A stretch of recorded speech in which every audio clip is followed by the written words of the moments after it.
بسم اللہ الرحمن الرحیم بالسند المتصل منا الى الامام الترمذی رحمہ اللہ تعالی قال باب کراہیت الاستنجاء بالیمین۔ یہاں سے ضرورت سے فارغ ہونے کے بعد پاکی حاصل کرنے کا جو عمل ہے اور جس کو استنجا سے تعبیر کیا جاتا ہے اس کا بیان ہے، اس کی تفصیلات۔ ہمارے زبان میں بھی کافی استعمال ہے، معنی کے اعتبار سے ظاہر ہے کہ مجاز میں بھی استعمال ہو جاتا ہے۔ اصلاً لغوی معنی تو پاکی اور صفائی کا عمل ہے، اس کی کوشش ہے، طلب ہے، چونکہ باب استفعال کا سین کبھی طلب کے لیے آتا ہے۔ اگر کبھی کہیں پڑھا ہو صرف کی کتابوں میں، اگر صرف کی کتابیں پڑھی ہوں اور اس میں خاصیات کا بیان پڑھا ہو اور کچھ یاد بھی کیا ہو، کچھ بچا ہو، تو سمجھ میں آئے۔ یہ سب اچھا یہی ہے کہ محنت سے مت پڑھو تو کوئی پریشانی نہیں، پھر ٹھیک ہی ٹھیک پڑھو گے لکھو گے تو ہوگے خراب۔ ہم نے کہا تو ہمارا پوتا کہنے لگا نہیں، بچوں کو بھی یاد رہتا ہے، جتنا پڑھو گے ظاہر ہے کہ اتنی علت و پریشانی، جتنا کم پڑھو اتنی آسانی، ہلکا پھلکا کام یہ ہو۔ اور اگر کہیں پڑھ پڑھا کر محنت سے یہی لائن پکڑی تو یہ شروع سے پڑھا ہوا پالا پالا دربا دربا جو کچھ ہے وہ آخر تک چلے گا۔ ایسا یاد کرنا ہوگا اور یاد رکھنا ہوگا، اور جب یاد رکھا ہوگا تبھی ظاہر ہے کہ گاڑی آگے چلے گی۔ یاد کیا ہوگا، جتنی محنت سے یاد کیا جائے گا ان چیزوں کو، جن کئی چیزیں پڑھائی جاتی ہیں، اتنا ہی چلے گا۔ حفظ جتنی محنت سے پڑھو گے، پھر جتنا زیادہ دور کرو گے اتنا باقی رہے گا، اور باقی رہتا ہے۔ جو لوگ سرسری طور پر وہ پڑھ لیا، ختم کر لیا، کسی طرح دور ہو گیا، ان کی گاڑی زیادہ نہیں چل پاتی۔ تو خاصیات، یہ جو مزید فی کے ابواب ہیں، خاصیات یہی ہیں، مجرد میں نہیں ہے۔ خاصیات کچھ ہو سکتی ہے، مجرد میں نہیں، مزید فی میں خاصیات بتائی جاتی ہیں۔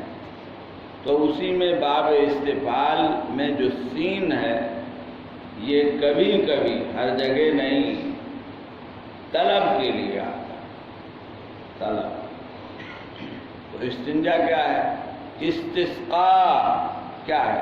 طلب السقی، طلب النجو، جس کے لیے بعض دوسرے الفاظ بھی استعمال ہوتے ہیں جو روایات میں بھی آئے ہیں۔ مثلا استجمار، جمرہ سے ماخوذ ہے، جمار سے ماخوذ ہے۔ استطابہ، طیب سے ماخوذ ہے۔ استنقاء وغیرہ بھی ہو سکتا ہے، اس میں بھی سین اسی لیے۔ زیادہ معروف استنجا کا لفظ ہے، باقی وہ الفاظ بھی روایتوں میں آئے ہیں، آپ کو مل جائیں۔ اب نجو کے دو معنی ذکر کیے۔ ایک معنی تو اس کے ہیں نجاست کے، فضلے کے، جو ظاہر کے جسم سے خارج ہوتا ہے، طلب النج یا طلب موضع النج۔ اور دوسرے معنی ذکر کیے ہیں کہ یہ بھی غائط وغیرہ کی طرح ضرورت کے لیے جو خاص زمین کا قطعہ آدمی تلاش کرتا ہے تاکہ آڑ ہو، پردہ ہو، تو اس معنی میں استعمال ہوتا ہے، طلب کا مفہوم دونوں میں ہے۔ تو یہ ہے استدلال۔ ہمارے یہاں جو طہارت کی اہمیت ہے ہم جانتے ہیں، اور ایک عام مسلمان بھی جانتا ہے۔ جو اہتمام نہیں کرتا تو حدث اکبر کے حال میں نہ ہو تو حدث اصغر کے حال میں بھی مسجد میں جانا پسند نہیں کرتا۔ جماعت والے پکڑ لیتے ہیں تو معذرت کرتا ہے۔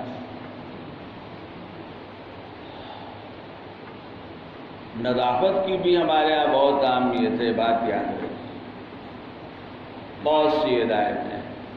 تو اب اس کی وجہ سے اس حکم کی اہمیت تو معلوم ہے، فضیلت، اہمیت۔ البتہ اصطلاحی طور پر کیا حکم ہوگا، فرض، واجب وغیرہ، یہ جو تفصیلات ہیں، تو اس میں تھوڑا سا اختلاف اس نسبت سے ہے کہ جن حضرات کے ہاں نجاست کے باب میں مثلاً کچھ توسع ہے، کچھ گنجائش ہے، تو وہ تو اس کو اطلاقاً ضروری نہیں کہتے،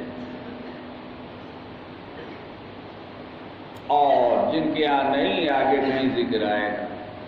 آپ نے پڑھا بھی ہے کہ بھئی مثلاً درہم کے بقدر کچھ گنجائش ہے، ترمذی میں بھی آیا ہے، تھوڑی بہت نجاست ہو، گنجائش ہے۔ مسئلہ یہ ہے کہ گنجائش اسی صورت میں ہوگی جب محل استنجا اور محل خروج نجاست کا تلوث نجاست سے زیادہ نہ ہو، معمولی سا ہو، اور اجزاء اس میں فراغت کے بعد اتنے اور اس طرح نہ رہ جائیں کہ جس کی بنا پر یہ سمجھا جائے کہ پھیل جائے گی نجاست، کپڑا بھی خراب ہوگا۔ اگر اس سے اطمینان ہے تو ایسی صورت میں پھر خاص طور سے حنفیہ کے ہاں حکم اطلاقاً وجوب کا نہیں ہے، سنت تو بہرحال ہے، اس میں کوئی اختلاف نہیں، اور تاکید ہے، حضور صلی اللہ علیہ وسلم کا قول و فعل ضرور ہے۔ لیکن اگر مزید تلوث سے اطمینان ہے تو حکم سنت کی حد تک ہے، اور اگر اس کا اندیشہ ہے تو ایسی صورت میں پھر واجب ہے۔ دوسرے حضرات کا مطلقاً واجب ہے، لازم ہے، اس لیے کہ کچھ حصہ تو رہے گا نجاست کا، کچھ بھی تدبیر کر لیں یا طبی طور پر کچھ شکل ہو، اور چونکہ تھوڑا بہت گنجائش، تو اسی لیے ایک شکل تو ہے ازالہ نجاست کی، ایک ہے تقلیل نجاست کی، ایک ایسی تدبیر کہ جس سے نجاست کم سے کم ہو جائے۔ تو یہ جو ڈھیلا ہے اور ڈھیلے جیسی جو چیزیں ہیں، یہ مقلل نجاست تو ہوتی ہیں، مزیل نجاست نہیں ہوتی۔ اسی لیے بات آتی ہے کہ جب مزیل نجاست نہیں ہے تو مطہر ہیں کہ نہیں ہیں۔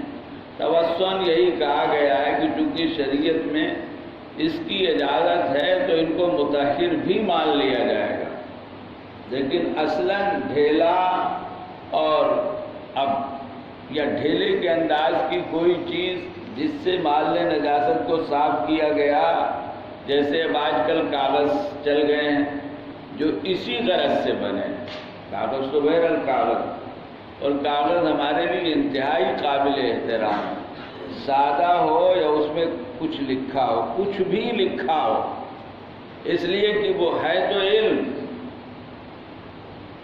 اس کا احترام کرنا چاہیے۔ یہ نہیں ہے کہ منطق ہے تو چلو ٹھیک ہو جائے، کہیں ہوگا لکھا ہوگا کسی نے کسی کو زیادہ کچھ وہ ہوگا، ایسا نہیں۔ اعلی علم، اسباب علم، ان کا بھی احترام، علم کا احترام اسباب علم کے احترام اور آدمی جتنا ان چیزوں کا خیال کرے گا اتنا نوازا جائے گا۔ آداب کو بزرگوں نے بہت اہمیت دی، آداب، تو اس لیے بعض حضرات نے جو اطلاقاً ممانعت کی بات کی ہے، یہ کاغذ وجود میں آنے کے بعد بھی کچھ ہے، لیکن پرانے زمانے میں تو اس انداز کی چیزیں نہیں تھیں۔ اب ایسے کاغذ چل گئے ہیں یا کاغذ کہے جانے والے مادے چل گئے ہیں کہ جن کا اسباب علم کے طور پر استعمال نہیں ہے، اور یہ کام ہو بھی نہیں سکتا۔ وہ اس طرح بنائے جاتے ہیں، بلکہ ان کی صلاحیت پانی کو جذب کرنے کی ہوتی ہے، نمی کو اپنے اندر جذب کرنے کی ہوتی ہے۔ تو یہ جو کاغذ ہے اب اس کا استعمال ہوتا ہے، تو ظاہر ہے کہ وہ بھی مقلل ہوا۔ مطہر اس لیے نہیں ہے کہ مزیل نہیں ہے، مزیل تو سیال چیز ہے، اور وہ بھی خاص طور سے ظاہر ہے پانی۔ تو اس لیے اصلاً سنت ہے کسی بھی چیز سے، باقی حالات کے تحت وجوب وغیرہ ہے۔ اس کے اسباب میں کئی چیزیں ہو سکتی ہیں، ذکر آگے کچھ نہ کچھ آ رہا ہے، تھوڑا بہت اختلاف کے ساتھ کہ کسی نے کہہ دیا کہ صرف پتھر، کسی نے کہا کہ پانی، کسی نے کہا پانی منع ہے۔ روایات کو لے کر کچھ اور چیزوں کو ظاہر اختلاف کی بنیاد یہی ہوتی ہے۔ کچھ چیزوں سے روایتوں میں منع بھی کیا گیا، تو ان کا اگر استعمال ہو تو کیا حکم ہوگا؟ آگے باب آ رہا ہے، باب کراہیت الاستنجاء بالیمین، پاکی حاصل کرنے کے لیے دائیں ہاتھ کا استعمال منع۔ امام ترمذی کے یہاں کراہت کا لفظ ممانعت کے معنی میں آتا ہے اور وسعت کے ساتھ، کہ کبھی یہ حرمت اور کراہت تحریمی کا مفہوم رکھتا ہے اور کبھی کراہت تنزیہی کا مفہوم رکھتا ہے۔ وبی قال حدثنا محمد بن ابی عمر المکی قال حدثنا سفیان بن عیینہ عن معمر بن ابی کثیر عن عبداللہ بن ابی قتادہ عن ابی، حضرت ابو قتادہ صحابی جن کے ساتھ واقعہ پیش آیا تھا کہ ایک غزوے میں ان کی آنکھ باہر آ گئی تھی، ہاتھ میں لے کر حضور صلی اللہ علیہ وسلم کی خدمت میں حاضر ہوئے، اور آپ نے اپنے دست مبارک سے وہ آنکھ پھر رکھ دی بدن میں، ڈھیلا ہے، اور یہ ڈھیلا قدرت کا نظام ہے کہ رگوں کے واسطے سے، جیسے نسیں ہیں جسم میں جگہ جگہ، اندر سے جڑا ہوا نہیں ہے، بغیر رکھا ہوا ہے، لیکن اندر سے ربط یہ ہے کہ نمی آتی ہے، اوپر سے اندر جاتی ہے، اندر سے باہر آتی ہے۔ آنسو ظاہر ہے کہ اندر سے آتے ہیں، لیکن کوئی وہ نہیں ہے، نس نہیں ہے پانی کو لانے والی، بغیر اس کے آتے ہیں اندر کے حصے میں، پھر وہاں سے ڈھیلے میں، آنکھ کا جو ڈھیلا ہے سفید، اور وہی باہر آتا ہے مسامات کے واسطے۔ قدرت نے جو جسم کی مصلحتوں کے تحت جسم میں سوراخ رکھیں غیر مری، مسامات کہتے ہیں، مسام کی جمع ہے، غیر مری سوراخ، جن کے واسطے سے اوپر کی نمی ہمارے بدن میں جاتی ہے اور اندر کی نمی باہر آتی ہے۔ پسینہ کہاں سے آتا ہے؟ آ رہا ہے نا بھائی؟ وہ نسوں سے نہیں آتا، ایسے ہی آتا ہے، وہ ہے سوراخ، ان سے آتا ہے۔ بہت سی چیزیں جڑی ہوئی، پیشاب کے لیے بھی بات یہ ہے کہ وہ جو اس کا مخزن ہے، اس مخزن میں وہ چھن کر اسی طرح جمع ہوتا ہے، کوئی نلی نہیں کہ اس کے واسطے سے آتا ہو۔ اور بھی چیزیں ہو سکتی ہیں، واللہ اعلم۔ تو مسامات ہیں ان کے واسطے سے پانی، تو ڈھیلا انہوں نے رکھ دیا۔ نبی پاک صلی اللہ علیہ وسلم نے ہاتھ پھیر دیا اور ہو گیا آپریشن، آنکھ درست ہو گئی، اور آتا ہے کہ دوسری آنکھ جو اپنی جگہ تھی اس سے اچھی تھی یہ آنکھ، ظاہر ہے نبی پاک صلی اللہ علیہ وسلم کا دست مبارک لگ گیا، دعا لگ گئی تو لامحالہ فرق پڑ جائے گا۔ یہ ہے ابو قتادہ، ایک قتادہ ہے ایک ابو قتادہ ہے، ہونے کو تو اور لوگ بھی ہوں گے، روایتوں میں زیادہ آتے ہیں۔ قتادہ ابن دعامہ جو حضرت انس کے خاص راویوں میں ہیں، ان کے واسطے سے روایت داری آپ پڑھ رہے ہیں، پیچھے بھی ہوئی۔ اور ابو قتادہ یہ صحابی، قتادہ تابعی، عن ابی ان النبی صلی اللہ علیہ وسلم نہا یمس الرجل ذکرہ بیمینہ۔ اب روایت کا لفظ تو نہا ان یمس الرجل ذکرہ بیمینہ، اس میں استنجا وغیرہ کا تذکرہ نہیں، ترمذی نے ترجمے میں قید لگائی، اس لیے کچھ گفتگو اور بحث بھی ہے ایسا کیوں کیا اور پھر حکم۔ تو اس میں روایات کی روح سے بات یہ ہے کہ دونوں طرح کی روایتیں ہیں، یعنی مطلق بھی اور مقید بھی، اور دائنے ہاتھ کا چونکہ ایک احترام ہے تو وہ جگہ جو گندگی سے تعلق رکھتی ہے وہاں کسی بھی شکل میں دائنے ہاتھ کا استعمال پسندیدہ نہیں ہے، اور استنجے کی نسبت سے اور زیادہ وہ بات ہو جائے گی، صراحتاً منع ہے۔ تو دونوں طرح کی روایتیں ہیں، بعض روایتوں میں دونوں کو جمع کر دیا گیا ہے بخاری وغیرہ میں، اور بعض روایتیں دونوں طرح ہیں، یعنی اطلاق بھی ہے اور عدم اطلاق کے ساتھ بھی ذکر ہے۔ وفی الباب عن عائشہ و سلمان و ابی ہریرہ سالم بن حنیف، متعدد صحابہ سے اس مضمون کی روایات نقل کی گئی۔ قال ابو عیسیٰ ھذا حدیث حسن صحیح وابو قتادہ اسمہ الحارث بن ربعی۔ ترمذی کی عادت ہے ضرورت کے مطابق تعارف کرنا۔ والعمل علی ھذا عند اہل العلم، یہ پہلا موقع ہے جب امام ترمذی رحمۃ اللہ علیہ اس طرح حکم کو بیان کر رہے ہیں۔ ویسے تو بیان کیا ہے اور بھی پیچھے کچھ نہ کچھ چیزوں میں آ ہی گیا کہ کیا رہا ہے۔ اہل علم یعنی سب، کہیں اہل علم کہتے ہیں، کہیں اہل فقہ بھی کہہ دیتے ہیں، کہیں بعض کا لفظ لگا ہوتا ہے، گویا علماء امت اس پر متفق ہے۔ کرہ الاستنجاء بالیمین، ان حضرات نے استنجے میں اور استنجے کے عمل میں دائنے ہاتھ کے استعمال کرنے کو مکروہ یعنی ممنوع قرار دیا۔ باب الاستنجاء بالحجارہ، اب تفصیلات، اس میں استنجا بالماء بھی ہے، آگے آ رہا ہے، اور استنجا بالحجارہ بھی۔ جمہور کے نزدیک یعنی اکثر حضرات ائمہ اربعہ دوسرے لوگ، دونوں چیزیں درست ہیں کیونکہ دونوں طرح ثبوت ہے۔ حضور صلی اللہ علیہ وسلم سے استنجا بالحجارہ بھی ثابت ہے، استنجا بالماء بھی ثابت ہے۔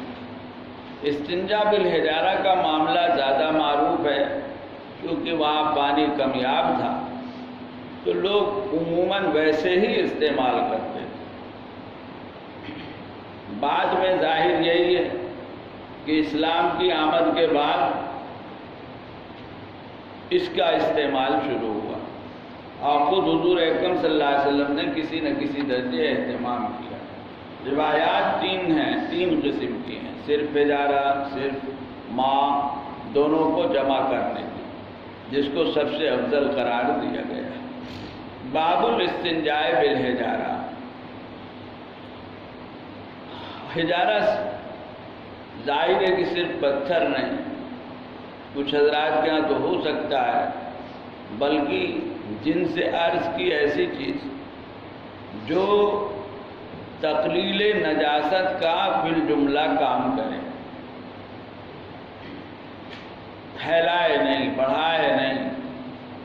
اسی لیے ایسا کوئی پتھر کہ جس میں مثلاً صلاحیت اپنے اندر جذب کرنے کی نمی کو نہ ہو، بلکہ اس کے بجائے وہ نمی کو خاص طور سے مثلاً پیشاب کی پھیلا دے، تو یہ جو چکنے پتھر ہوتے ہیں یہ کام نہیں کرتے، وہاں پانی پھیل جائے۔ اسی لیے کھردرا پتھر جو مٹی کی خصوصیت اپنے اندر رکھتا ہو، تو ڈھیلا مٹی کا ہو یا پتھر کا ہو، لیکن ایسا کہ جو اپنے اندر نمی کو جذب کرنے کی صلاحیت رکھتا ہو، اس کا استعمال کیا جائے۔ ورنہ جن سے عرض کی ایسی چیز جو مقصد کے خلاف ہوگی، ظاہر ہے کہ اس کا استعمال نہیں ہوگا۔ اب اس لحاظ سے اور بھی چیزیں استعمال ہو سکتی ہیں، لکڑی اور پتا، کپڑے وغیرہ کی بات بھی آگے آ رہی ہے۔ وبی قال حدثنا حناد قال حدثنا ابو معاویہ عن الاعمش عن ابراہیم النخعی عن عبد الرحمن بن یزید قال قیل لسلمان، حضرت سلمان فارسی رضی اللہ تعالیٰ جو طلب حق میں نہ جانے کہاں کہاں مارے پھرے، مدینہ منورہ پہنچے، اللہ نے عمر بھی بہت دی، ان سے کہا گیا قد علمکم نبیکم کل شیء حتی الخراء، تمہارے نبی کیسے ہیں، ہر چیز سکھاتے ہیں، ہر چیز سکھاتے ہیں، حتیٰ کہ پاخانہ بھی سکھاتے ہیں۔ اب لفظ خرون، خرون، خراء سب پڑھا گیا ہے۔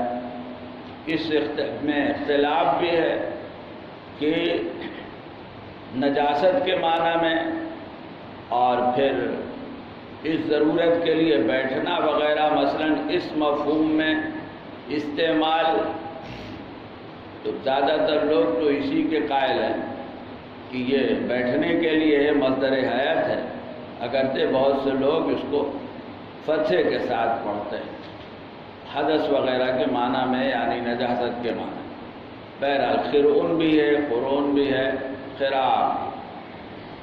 حضرت سلمان نے برا نہیں مانا، معترض تو اسی طرح کہتا ہے کہ معقول چیز کو بگاڑ دیتا ہے، اس کو بہانہ بناتا ہے، تمہارے یہاں تو ایسا ہے، اب اگر ہے تو انکار نہیں کر سکتے، لیکن پھر اس کو اس طرح بیان کرنا ہوگا کہ آدمی کی سمجھ میں آئے کہ اس میں معقولیت ہے، یہ کوئی غلط چیز نہیں۔ نکاح، طلاق، تعدد، ازدواج، طلاق، اس انداز کی کتنی چیزیں ہیں جو جن کو قابل اعتراض بنا رکھا ہے۔ خود مسلمان یہ سب کر رہے ہیں، مقدمے عدالت میں چل رہے ہیں ان چیزوں سے متعلق مسلمانوں کے واسطے سے، وہی گئے ہیں مدعی بن کر۔ اب چاہے کسی نے ان کو واسطہ بنایا ہو یا خود ہی گئے ہوں، لوگوں نے سمجھایا ہو، اسلام کا نظام وراثت غلط ہے، لڑکیوں کو آدھا دیتے ہیں، بتائیے کتنا بڑا ظلم ہے۔ ایک بھوت ہے برابری کا، بڑے نعرے ہیں، آدمی سن کے مبہوت ہوتا ہے، لیکن حقیقت کیا ہے اس کو جاننے اور سمجھنے کی ضرورت ہے کہ کس حد تک عورتوں کو مردوں کے برابر رکھا جا رہا ہے۔ کیا ہر عہدہ دنیا عورتوں کو دے رہی ہے، اور جہاں کام لیا جا رہا ہے تو کیا مردوں کے برابر تنخواہ دی جا رہی ہے؟ نہیں ایسا، وہی کام مرد کرتا ہے، تنخواہ زیادہ ہے، وہی عورت کر رہی ہے، آج کل یہ جو اسکول مارے جگہ جگہ پھر رہے ہیں، جس کو دیکھو کھولے بیٹھا ہے، تو خاص طور سے یہ چھوٹے درجے کے جو ہوتے ہیں، اس میں لڑکیوں کو رکھتے ہیں تھوڑے سے پیسے، سستی مل جاتی ہیں، 1000 2000۔ یہ مرد ہو تو زیادہ، کون سی مساوات ہے بھائی؟ اس سے بہت سی چیزیں ہندوستان میں پوری دنیا مبتلا ہے، لیکن ایک نعرہ ہے، اور بہت سی رعایتیں اس سب کے باوجود۔ لیڈیز ہیں، تھوڑا سا ادھر ہو جائیے، ایسا لیڈیز ہیں، تم تو برابر ہو، ان کو فری سیٹ مل رہی ہے، کیوں لیڈیز ہیں؟ ارے جب برابر ہیں تو پھر کیا مانا ہے بھائی؟ بات ختم ہو گئی۔ تو اس طرح کی چیزیں وہ اس کو سمجھنا کہ اسلام کا نظام وراثت یہ ہے تو اس کے پیچھے کیا ہے۔ پہلے بھی ضرورت تھی اور آج بہت ضرورت ہے اس بات کی کہ ان چیزوں کو آپ لوگ سمجھیں۔ جب پڑھیں گے تب تو سمجھیں گے، پڑھیں گے نہیں تو کیا سمجھیں گے؟ اور سمجھائیں، بے شک ہے، بالکل صحیح ہے، لیکن مصلحت تو سمجھو اس کے پیچھے۔ طلاق ہے، اس کے پیچھے کیا مصلحت ہیں، کیا فوائد ہیں؟ ایک سے زائد شادی کی کیا حیثیت ہے، پھر کیوں ہے؟ نظام وراثت آدھا کیوں ہے؟ بہت موٹی سی بات ہے کہ ہماری شریعت نے عورتوں کو کفالت کا مکلف نہیں بنایا، نفقہ عورت پر نہیں، مرد پر ہی ہے گھوم پھر کے بنیادی طور پر۔ ماں پر بچے کا نفقہ نہیں ہے، باپ پر ہے، اولیاء پر ہے۔ اور یہ اس لیے بھی ہے کہ نفقے کا نظم کرنے کے لیے عورت کو گھر سے باہر نکلنا پڑے گا، اور عورت جب گھر سے باہر نکلے گی تو دوسروں کے لیے بھی مسئلہ، اپنے لیے بھی مسئلہ ہے نا بھائی؟ المرأۃ عورۃ فإذا خرجت استشرفها الشیطان، روایت پڑھی تو یہ سمجھانے کے لیے برا نہیں ماننا چاہیے۔ ہاں کہہ کے قال سلمان اجل نہانا ان نستقبل القبلة بقاعد او ببول او ان نستنجی بالیمین، یہ ہے ترجمۃ الباب۔ او یستنجی احدنا باقل من 3 احجار، آپ نے ہم کو یہ کہا، ان چیزوں سے منع کیا۔ او ان نستنجی برجین او بعظم، اب نستقبل القبلہ بقاعد او ببول پیچھے گزر گیا، نستنجی بالیمین یہی باب ہے، ان یستنجی احدنا باقل من 3 احجار اگلے باب میں آ رہا ہے، او ان نستنجی برجین او بعظم اس کے بعد باب میں آ رہا ہے۔ وفي الباب عن عائشة وخزيمة بن ثابت وجابر وخلاد بن السائب النبي قال ابو عيسى حديث سلمان حديث حسن صحيح وهو قول اكثر اهل العلم من اصحاب النبي صلى الله عليه وسلم بعدهم رأوا ان الاستنجاء بالحجارة جزء وان لم يستنجي بالماء۔ یہ جو اکثر والی بات انہوں نے کہہ دی، بعض مرتبہ ایسا ہوتا ہے کہ ترجمۃ الباب کچھ ہوتا ہے اور امام ترمذی جو قول ذکر کرتے ہیں مسئلے کی نسبت سے، وہ حدیث کو سامنے رکھ کر اور ترجمۃ الباب سے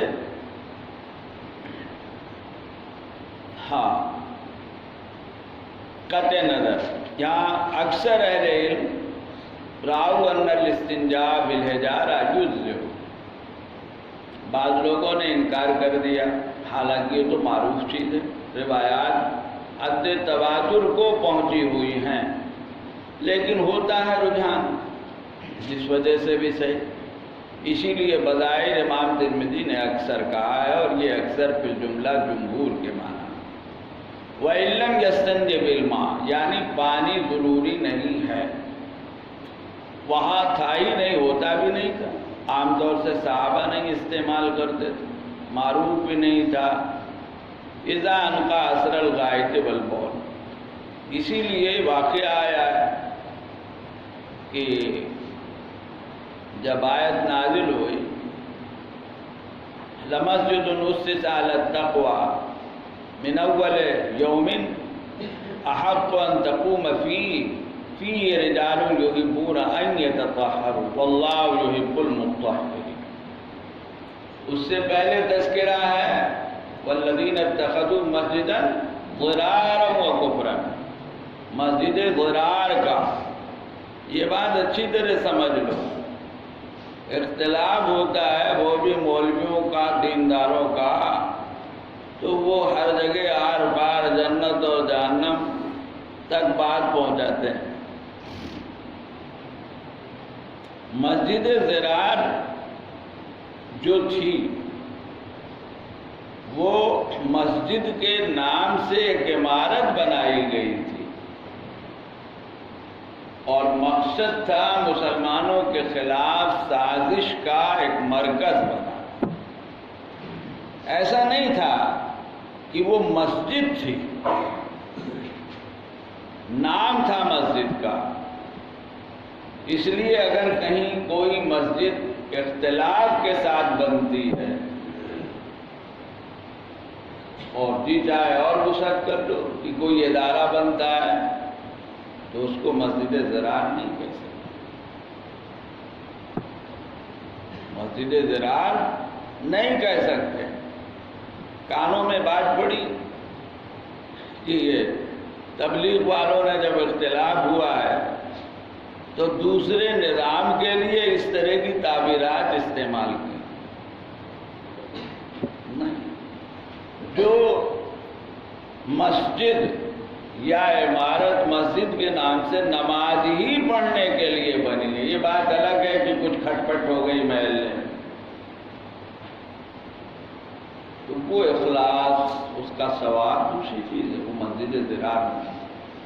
منافقین نے یکسوئی سے ہماری کوئی جگہ ہو اٹھنے بیٹھنے کی تو وہ عمارت مسجد کے نام سے بنائی کہ ہم ہماری جماعت کے لوگ یہاں بیٹھیں اور مشورے کریں اور موقع پڑے تو کہہ دیں گے کہ بھائی مسجد ہے، نماز پڑھتے ہیں، کسی کو اشکال نہیں ہوگا۔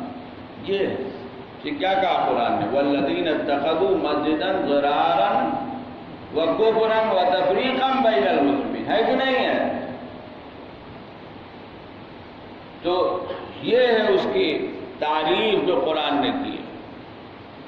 اور کوئی مسجد لاکھ اختلاف کے ساتھ بنے، کوئی مدرسہ لاکھ اختلاف کے ساتھ بنے تو اس کا مقصد بنیادی یہ نہیں ہوتا ہے کہ اسلام کو نقصان پہنچانا ہے یا مسلمانوں کو نقصان پہنچانا۔ یہ تو ہو سکتا ہے کہ اس مدرسے کو بند کرانا ہے، گناہ ہوگا، لیکن اسلام اور مسلمانوں کو نقصان پہنچانا نہیں ہوتا ہے۔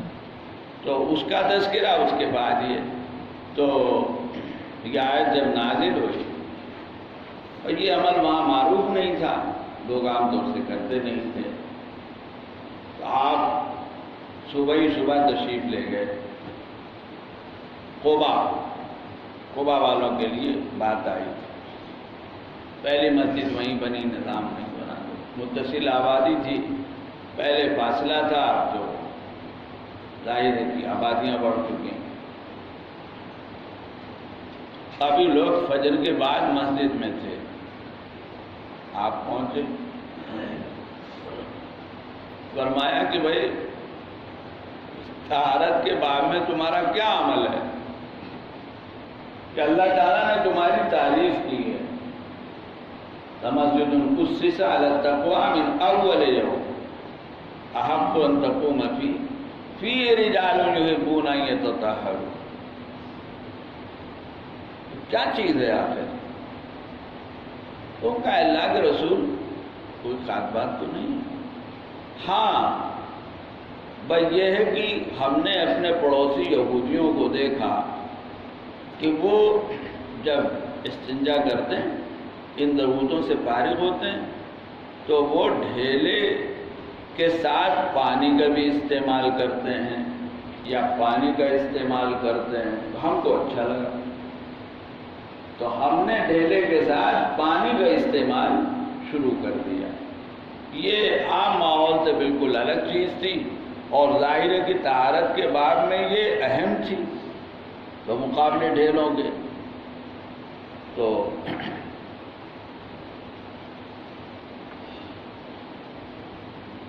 راؤ ان الاستنجاء بالحجارہ معروف ہے، سب جگہ مل جائے گا۔ وَإِن لَّمْ يَسْتَنْجِ بِالْمَاءِ، بعض لوگوں نے ضروری کہہ دیا، عام طور سے نہیں۔ اذا انقى اثر الغائط والبول، اصل چیز تو یہ ہے، صرف ڈھیلا اس وقت تک کافی ہے جبکہ اطمینان ہو کہ نجاست اتنی کم رہ گئی کہ مزید ازالہ نہیں ہو سکتا، تقلیل نہیں ہو سکتا۔ یہ اسی وقت ہوگا جب فراغت کے موقع سے جسم کا تلوث نجاست سے زیادہ نہ ہو، اور کبھی عارض کی وجہ سے تلوث زیادہ ہو جاتا ہے، چنانچہ پانی کے ضمن میں آثار آئے ہیں صحابہ اور تابعین کے۔ وَبِهِ يَقُولُ الثَّوْرِي، سفیان الثوری، وابن المبارک والشافعی واحمد واسحاق۔ ظاہر ڈھیلے کی نسبت سے امام ابو حنیفہ، امام مالک وغیرہ سبھی کا مذہب یہی ہے۔ ہاں، باب الاستنجاء، باب فی الاستنجاء بالحجر ہے، پیچھے روایت آئی ہے، دوسری بھی روایت ہے جن سے معلوم ہوتا ہے کہ حکم بھی ہے کہ 3 ڈھیلے استعمال کرنے چاہیے کم سے کم، گویا وجوبی حکم ہے۔ یہ امام شافعی وغیرہ اس بات کے قائل ہیں۔ امام ابو حنیفہ اور نسبت امام مالک کی طرف بھی ہے کہ ضروری نہیں ہے، اصل چیز تو انقا ہے، سنت تو ہے، ضروری نہیں۔ ایک چیز ہے تسلیس، ایک چیز ہے اطاعت، اور ظاہر ہے کہ ایک ہے انقا۔ انقا تو ضروری ہے، تسلیس سنت ہے، اور اس کے ساتھ اگر ضرورت ہے مزید کی استعمال کی تو ایثار یہ بھی سنت ہے، مؤکدہ نہ صحیح مستحب ہے۔ کیا مطلب؟ کہ اگر کسی کو 3 سے زائد ڈھیلے استعمال کرنے کی ضرورت پڑے تو طاق عدد میں کرے، یعنی 4 سے کام چل رہا ہے تو 5، 6 سے کام چل رہا ہے تو 7، یہ ہے طاق عدد ایثار۔ من استجمر فلیوتر، حدیث موجود، اس طرح کے اور بھی تھی۔ امام ابو حنیفہ وغیرہ اس کو وجوب کا واجب نہیں کہتے، تو ایک تو یہ واقعہ بھی ہے، اور جس میں ظاہر یہی ہے کہ حضور صلی اللہ علیہ وسلم نے 2 پر اکتفا کی، تیسرا نہیں لایا گیا ہے، کہیں ذکر لیکن وہ بہت کمزور ہے کلام۔ رہ گئی وہ روایتیں جن میں حکم ہے، تو خود اس کو بھی بہتری پر، سنیت وغیرہ پر اس لیے معمول کیا گیا ہے کہ روایتوں میں حکم کے ساتھ یہ جملہ بھی ہے، مثلا حضرت عائشہ رضی اللہ تعالیٰ عنہ کی روایت جس کا امام ترمذی نے تذکرہ بھی کیا ہے، کہ اس میں یہ بات آئی ہے کہ فَإِنَّهَا تُجْزِئُ، کفایت کرے گا، کافی ہو جائے گا۔ اس طرح کے اور بھی بعض روایات ہیں، تو معلوم ہوتا ہے کہ یہ حکم جو دیا گیا یہ وجوب کی بنیاد پر نہیں بلکہ کفایت کی بنیاد پر، کم سے کم 3 سے کام چل ہی جائے گا، باقی اس سے کم پر بھی کوئی اکتفا کرے اور مقصد پورا ہو جائے تو کوئی حرج نہیں ہے۔ باب فی الاستنجاء بالحجر، وبی قال حدثنا حناد وقتیبہ قال حدثنا وکیع عن اسرائیل عن ابی اسحاق عن ابی عبیدہ عن ابی، یہ ابو عبیدہ حضرت عبداللہ بن مسعود رضی اللہ تعالیٰ عنہ کے بیٹے جن کے متعلق جو حضرت ابو عبیدہ کی روایات اپنے والد کی بہت نقل کرتے. عام رجحان یہ ہے کہ ان کا اپنے والد سے سماع نہیں ہے، اس لیے کہ ان کے والد کا انتقال ہوا تھا تو ان کی عمر اس مرحلے کی نہیں. لیکن دوسرا رجحان یہ ہے کہ نہیں، کچھ قرائن ہیں جس سے اس کا ثبوت ہوتا ہے. چنانچہ معارف السنن وغیرہ میں ذکر ہے، عینی وغیرہ نے اس کا اثبات کیا ہے. باقی اپنی ذات میں ابو عبیدہ ثقہ ہیں.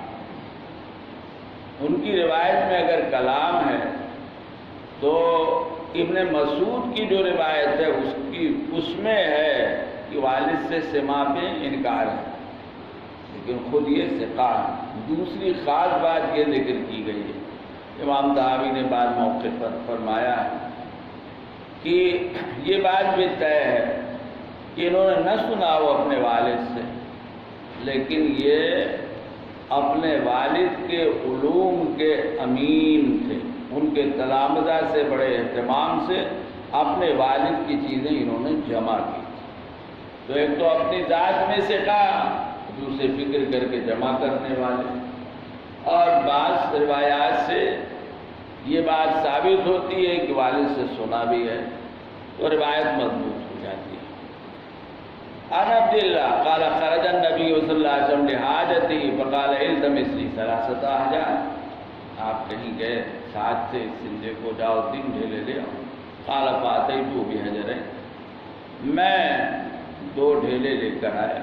وروثا، 3 چیزیں لے کر آیا، لیکن 2 تو ڈھیلے تھے اور 1 روثا جانور کا سوکھا ہوا پاخانہ، گھوڑے وغیرہ کا.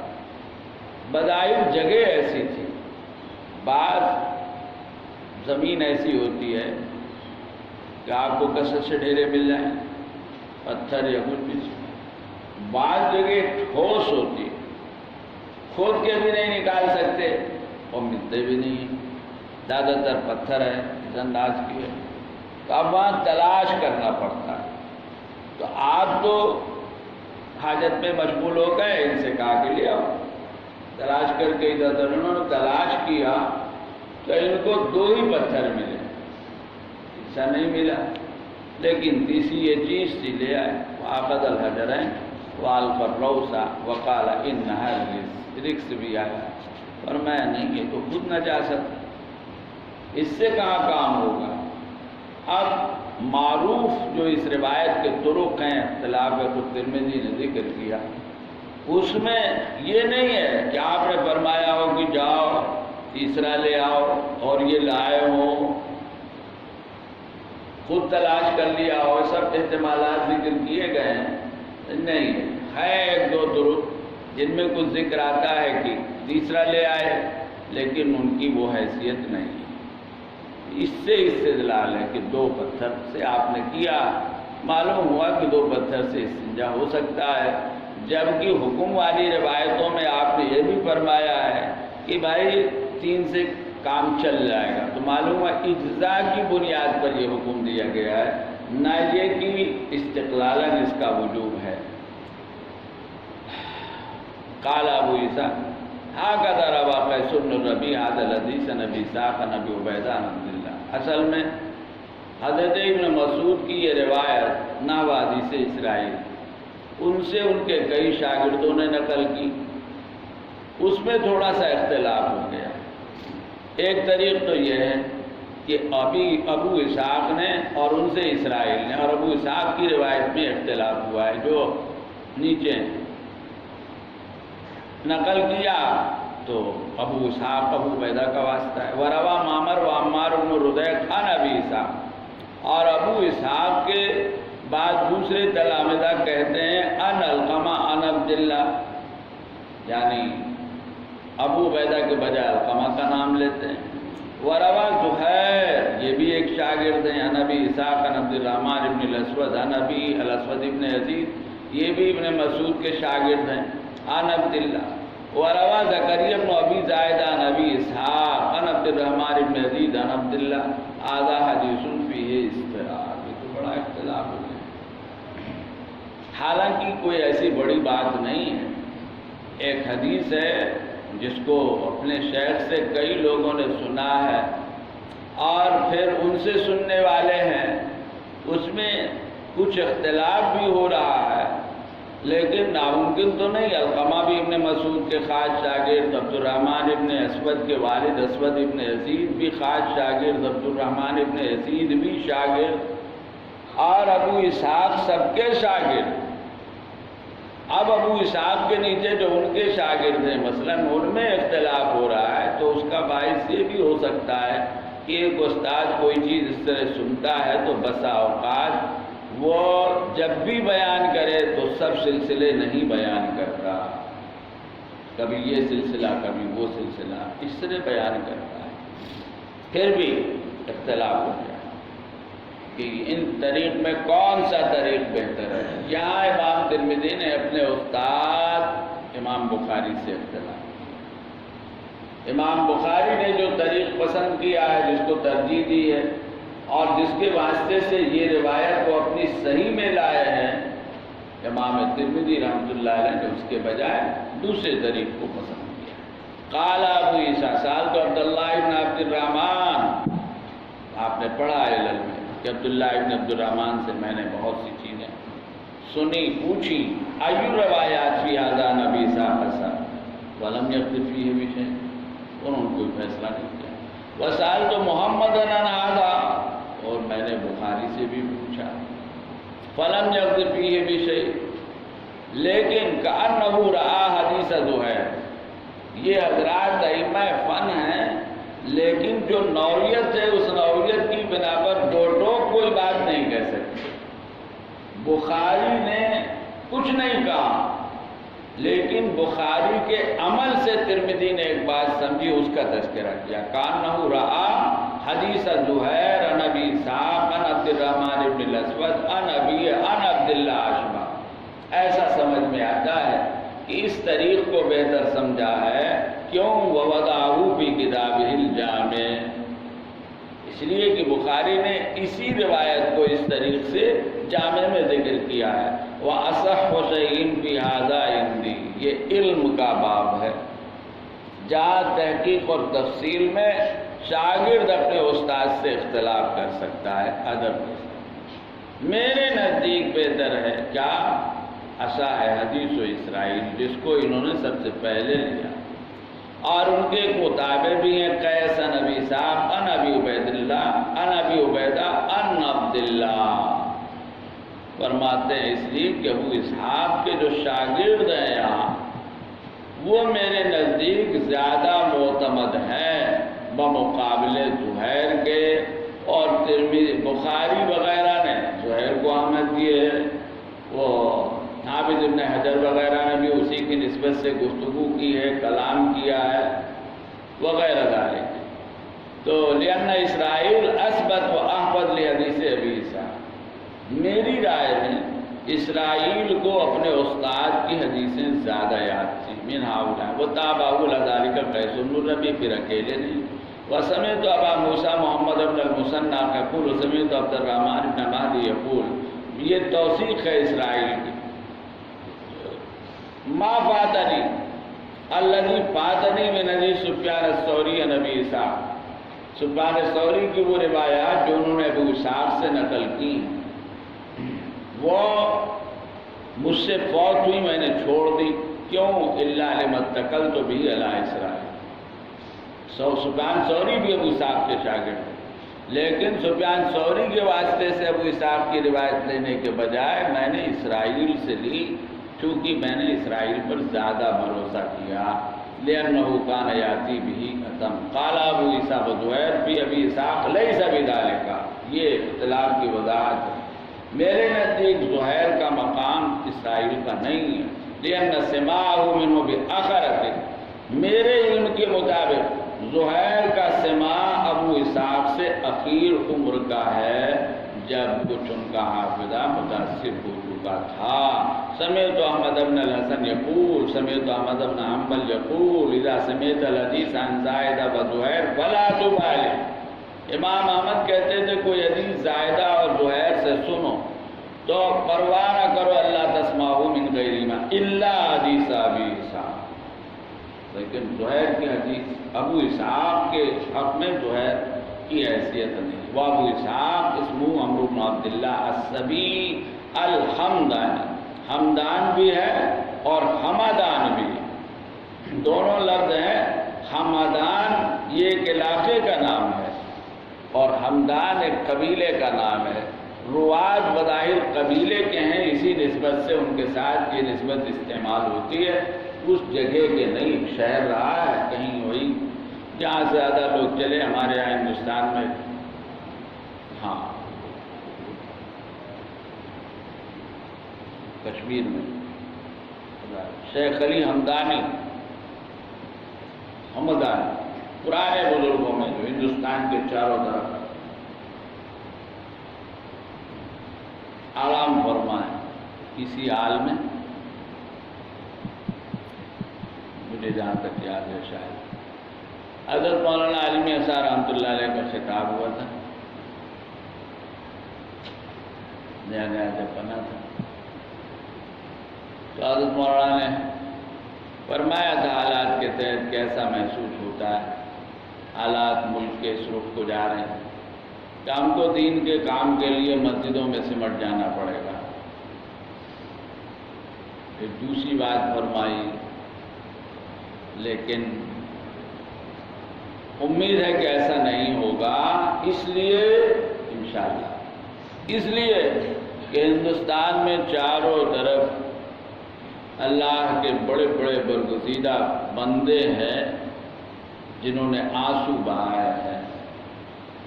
مختلف حصوں میں اس طرح کے لوگ ہیں، پتہ لگائیے فلاں صوبہ، فلاں علاقہ، فلاں، کوئی آندھرا میں ہے، کوئی کہیں ہے. آندھرا میں گلبرگہ مشہور ہے، وہاں کیا گیسو دراز یہی لقب ہے، جو بھی ہو ایسی دوسرے علاقوں میں مل جائے گا. اللہ کے بندے آئے گئے مختلف زمانوں، تو ان کی برکت، ان کے آنسو. فرمایا وابو عبیدۃ بن عبداللہ بن مسعود لم یسمع من نبی، معروف یہ ولا یعرف اسمہ، یہ بھی ایک بات ہو گئی کہ ابو عبیدہ سے معروف ہیں تو یہی نام ہے یا کوئی اور نام ہے؟ کچھ اقوال ہیں. حدثنا محمد بن بشار قال حدثنا ابو جعفر عن شعبان عن ابن مرہ قال سألت ابا عبیدہ بن عبداللہ ان تذکر من عبداللہ شیئا. عمرو بن مرہ کہتے ہیں میں نے ابو عبیدہ سے پوچھا کیا آپ نے اپنے والد سے کچھ سنا ہے؟ قال، یہ وہ ان حضرات کی دلیل، لیکن عینی اور نے بعض روایات کے حوالے سے یہ بات ممکن بتائی ہے، بلکہ اسی کو اختیار کیا ہے. اور حافظ ابن حجر نے بھی یہی رائے اختیار کی ہے کہ ابو عبیدہ کا اپنے والد سے سماع ناممکن نہیں ہے. اسے خود سنا ہو تو ہو سکتا ہے